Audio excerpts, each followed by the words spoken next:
আজকে পরিবারের সবার জন্য সবজি দিয়ে নুডলস রান্না করব।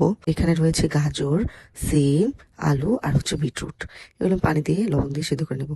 এখন কিন্তু বাজারে অনেক শাকসবজি পাওয়া যাচ্ছে। শাকসবজি খাওয়া কিন্তু মিস করা যাবে না, কারণ শরীরের জন্য খুবই উপকার। এবার আমি 3 প্যাকেট মিস্টার নুডলস নিয়েছি। এবার আমি মশলাগুলো তার থেকে আলাদা করছি, একটা বাটিতে রাখছি। এবার ম্যাগি মশলা দিচ্ছি, 1 টেবিল চামচ লবণ দিচ্ছি।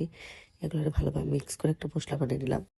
এবার যে 3টা নুডলস আমি নিয়েছি বড় সাইজের, সেগুলো আমি মাঝখান দিয়ে ভেঙে এবার এটার উপরে দিয়ে দিলাম। আর এই নুডলসটা আমার খুবই ভালো লাগে, ম্যাগি নুডলসের চাইতে এই নুডলসটা খেতে খুব ভালো লাগে আমার, তাই আমরা এটাই নিয়েছি। দেখতেই কত সুন্দর লাগতেছে, কত শাকসবজি কালারের কালারের, আর বাচ্চারাও কিন্তু খেতে পছন্দ করবে। এবার আমি একটা কড়াইতে পেঁয়াজ কুচি আর মরিচ কুচি দিয়ে দিচ্ছি। এই শীতকালে যত শাকসবজি খাবেন তত বেশি ভালো, তার কারণে আর কি বাচ্চারা যেভাবে খেতে চায় সেভাবেই রান্না করে দিবেন শাকসবজি দিয়ে।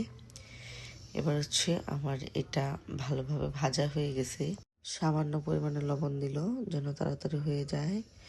এবার ভালোভাবে নাড়াচাড়া করে এবার আমরা দেব 2টা ডিম। ডিমটা দেওয়ার পরে এবার দিয়ে দেবো মশলা যেগুলো আমি বানিয়ে রেখেছি। এগুলা দেওয়ার পর ভালোভাবে ঘুটানাটা করতে হবে। একটু পর পর মশলাটা অ্যাড করতে হবে, যেন সব কিছুর সাথে একদম ভালোভাবে মশলাটার সাথে লেগে যায়। এবার দিয়ে দিচ্ছি ফিডক্সের একটা সস, এটা একটা জাপানিজ সস। এই সসটা খুবই ঝাল আর খুবই মজা লাগে খেতে, এটার যে টেস্টটা খুবই পছন্দ আমার। এবার দিয়ে দিচ্ছি সয়া সস 1 টেবিল চামচ পরিমাণে, দিয়ে আরও ভালোভাবে এটাকে নাড়াচাড়া করা লাগবে। এবার আমার সিদ্ধ করে সবজি আর নুডলসগুলো এখানে অ্যাড করে দিলাম। ভালোভাবে একটু মিক্স করে এবার দিয়ে দেবো সব মশলাগুলো যেগুলো আগে থেকে বানিয়ে রেখেছিলাম।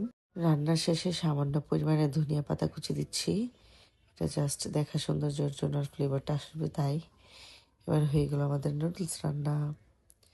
দেখেন কত সুন্দর লাগছে, আর খেতে কিন্তু খুবই মজা আর স্বাস্থ্যকর এই ছিল এই নুডলসটা।